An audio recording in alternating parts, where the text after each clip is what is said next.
Buy to let, thatched, commercial. We're your high street insurance brokers for all types of insurance. Avoid faceless internet firms. High House Insurance, do it face to face. See Neil and the friendly team at High Street Selsey. High House Insurance, do it face to face. Or call Selsey 606 552. Hello and welcome to Selsey Internet Radio. Today we've got an interview for you with Selsey Model Boats chap Chris Reed. But before we begin that, there's an urgent appeal by Old Gardens Animal Rescue Centre in Siddlesham. They've taken in 600 former battery and free-range hens, and their staff are hoping to find new homes for them all. The hens were part of a group of 9,000 rescued last Tuesday. Anyone interested in making a donation or rehoming a hen can call 07775 670 819 or visit the centre. It's open every day apart from Tuesday. So let's get on with our interview. Over to Chris Reed, who's talking all about the Selsey Model Boat Club. This is John Pilgrim for Selsey Internet Radio, and about 3 or 4 Wednesdays ago I was wandering down at East Beach near the car park, and I glanced over towards the what I refer to as either the duck pond or the swan pond, and I found that it's a group of middle-aged men who were playing with model boats, and they seemed to be having a great time. And I walked across and I watched a bit, and a chap with a beard came up and introduced himself and asked me whether I was interested, and his name was Christopher Reed, and he turned out to be the competition's commodore of the Selsey Model Boat Club. Christopher, how old is the club and how did it get started? Well, the club's 10 years old, and it was started by a chap called John Dawes, who lived up north somewhere and belonged to a boat club. And when he moved to Selsey, he decided he would like to have a model boat club down here. And that had coincided with the Pye estate being built, and a requirement of that estate being built was to enlarge the pond to allow for extra drainage. So the pond wasn't big enough hardly big enough to float a duck on. But now, of course, it's been enlarged considerably, and there's plenty of room for model boats. So he put an advert in the Chichester Observer explaining what he wanted to do, and waited to see what response he got, which was quite good.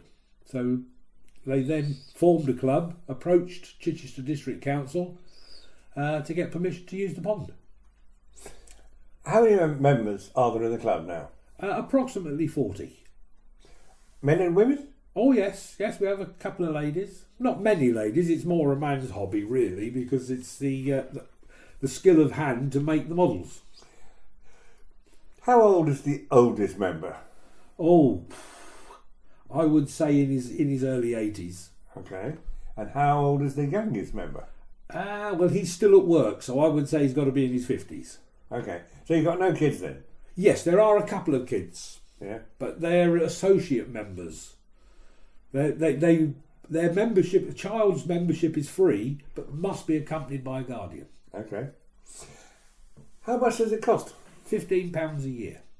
No joining fee, it's a straightforward £15. That covers the licence that we have to pay the district council to use the pond, and the third party indemnity insurance that they insist we have to use the pond.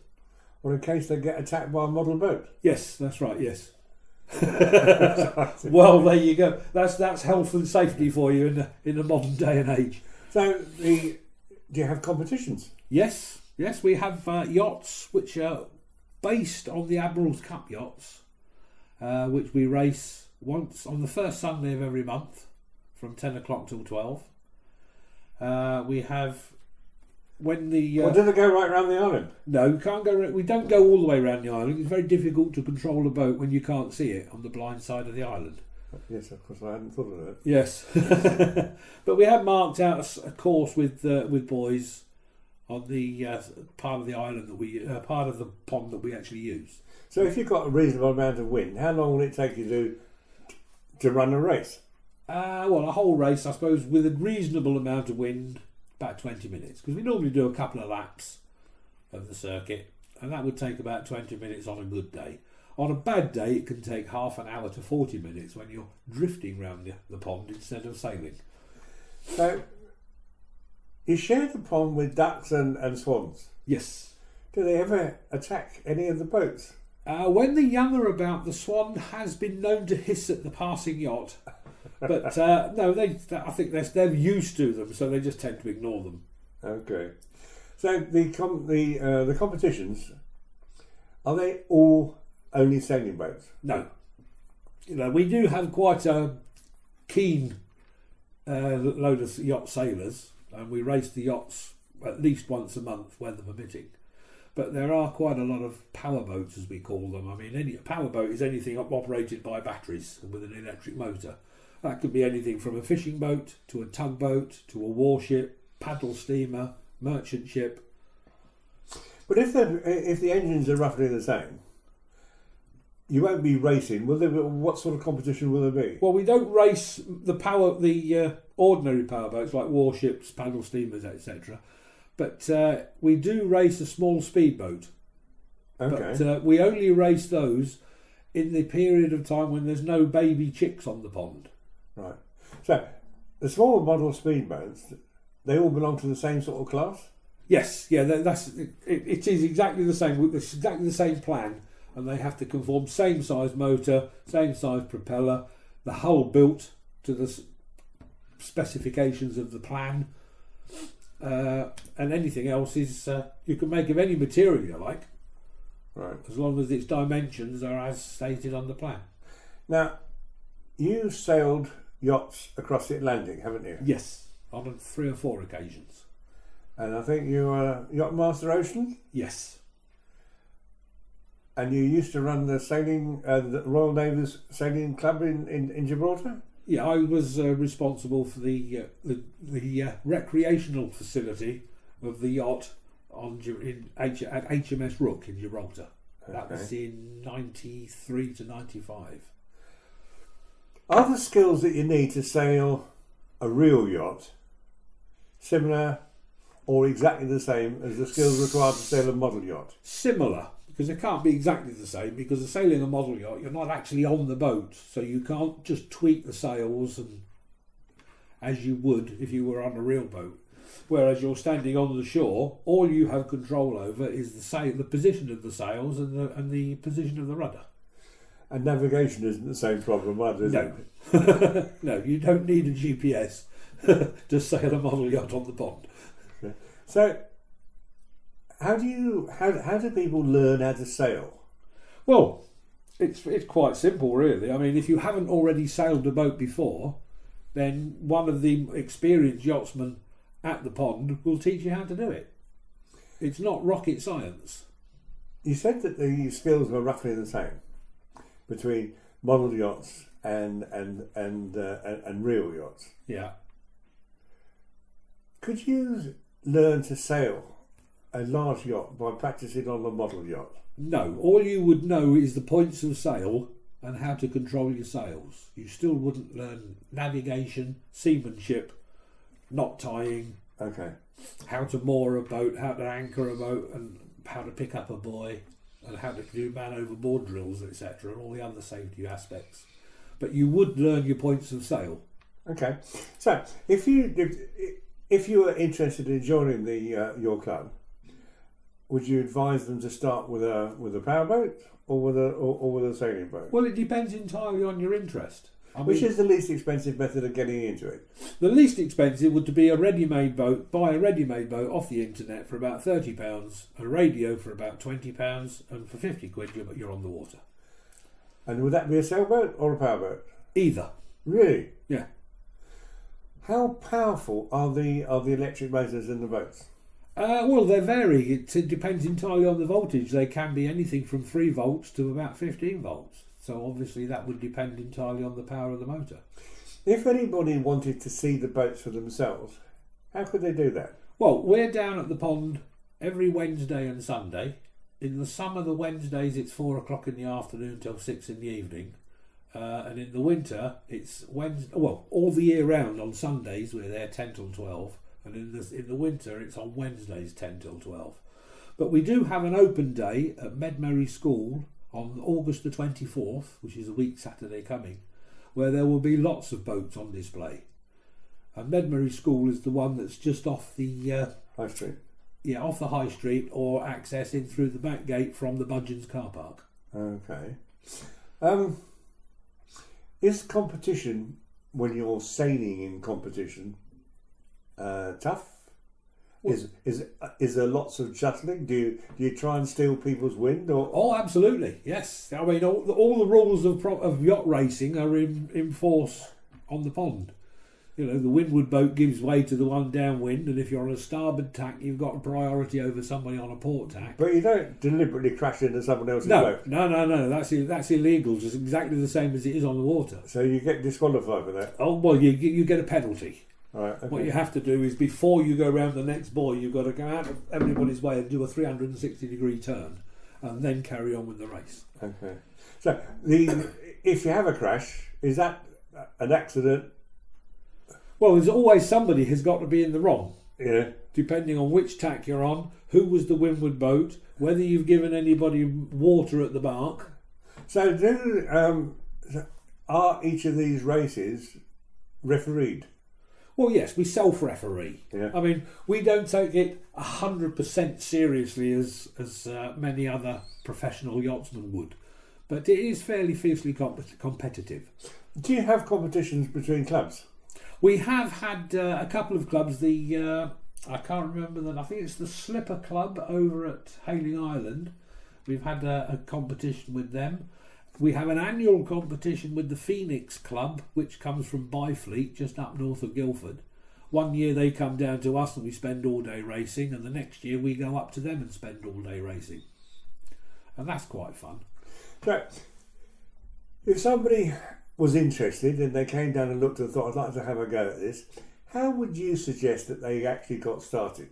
Well, we have a couple of club boats where youngsters can have a go just to see if they are adept at controlling the boats.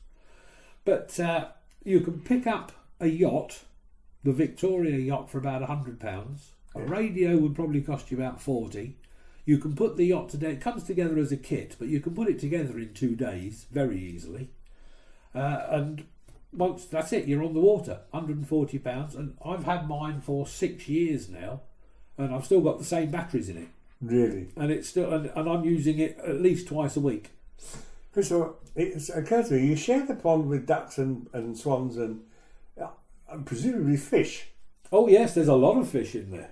Right. Yeah. So have any of the yachts been attacked? No, but we have rammed the odd fish, because you'll be sailing across the pond and all of a sudden your boat will just stop dead. There'll be a big swirl of mud, and then you carry on sailing again, and you've obviously just run into a fish. Because they're quite big. What sort of fish are they? Well, I don't know. You've never seen them? No, the only fish I normally see is on a plate with battered with a pile of chips next to it. But no, they are quite big. But unfortunately, I think it was about 3 years ago, the sluice jammed open and a high tide flooded the pond with salt water and killed a lot of the fish off. But since then, they've multiplied again now. There's got to be 50 or 60 quite big fish in there. And you don't know what sort they are? I don't have the faintest idea what they are. And so, is anybody allowed to fish the pond? No, not officially, no. I don't know whether people do, but fishing is not allowed. Christopher, thank you very much. I'm going to come down and have a look at you next Wednesday. Yeah. Now it's time for the short story section with Ellis Berg, our local author. Over to you, Ellis. Do you remember those art lessons where you were told to take your piece of charcoal for a walk across the page, across the paper, and then fill in with any colours you liked? Well, this is that same sort of thing, but this time it's with words, and it's called The Train of Thought is Standing at Selsey Level Crossing. I came home a bit late the other evening. I was tired and depressed. Well, you know what it's like after you've been to a comedy at the Minerva. Anyway, I went to unlock my front door, and I got a shock. The house started up. Yes, I'd used my ignition key. Bet you found yourself doing that before now. Anyway, I was really worried. It was running so roughly. I knew why, of course. The bath plug needed replacing and the showerhead camshaft had been giving a lot of trouble. Just as I was going in, I heard a noise behind me, and what do you think? Yes, of course. They always turn up when you're in trouble with their nasty uniforms and yellow hat band and a walkie-talkie and that haversack. And a sneer. "What are you doing?" I shouted. I knew, of course. He was giving me a parking ticket, putting it on the front gate. I said, "You can't do that." "Yes, I can," he answered. "Your house is on a double yellow line." "No, you can't," I countered, all self-righteous. "I've got a blue card."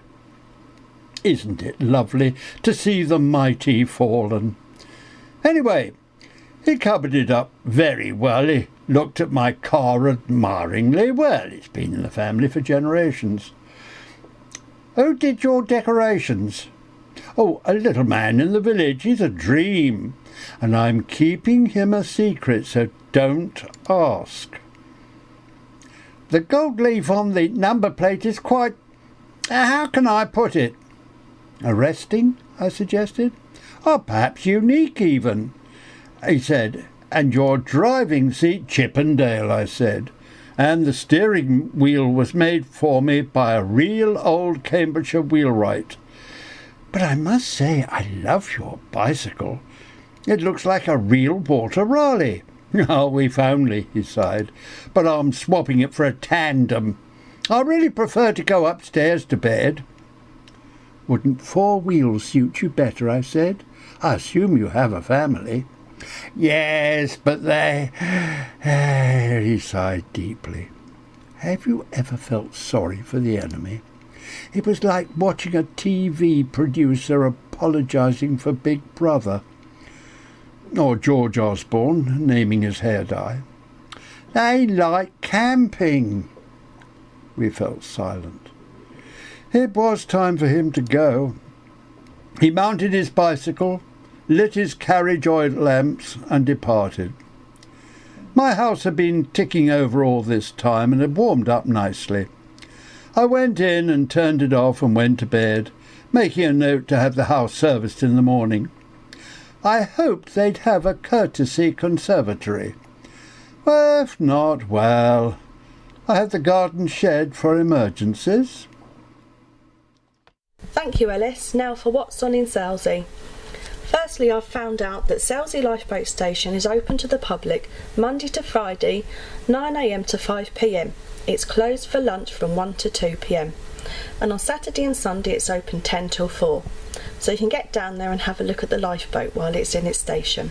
Next we've got First Selsey Scouts Charity Shop.